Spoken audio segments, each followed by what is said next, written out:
আপনারা ভিডিওটা দেখুন, তারপরে আমি কিছু বিস্তারিত আলোচনা করতেছি এই ভিডিওর উপরে ভিত্তি করে।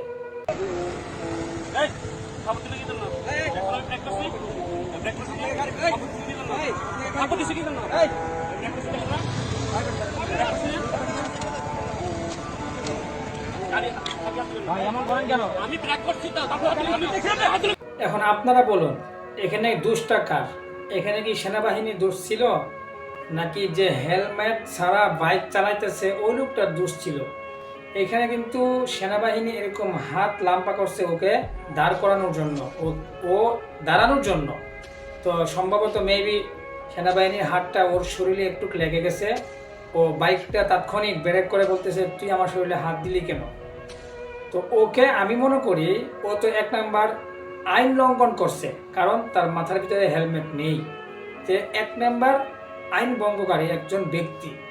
আরেক নাম্বার সে আইন শৃঙ্খলা বাহিনীকে পোশাক পরিধান অবস্থায় অপমান করছে। এটার কঠিন শাস্তি হওয়া উচিত, কারণ তার সম্ভবত ধারণা নাই একজন সেনাবাহিনী সম্পর্কে।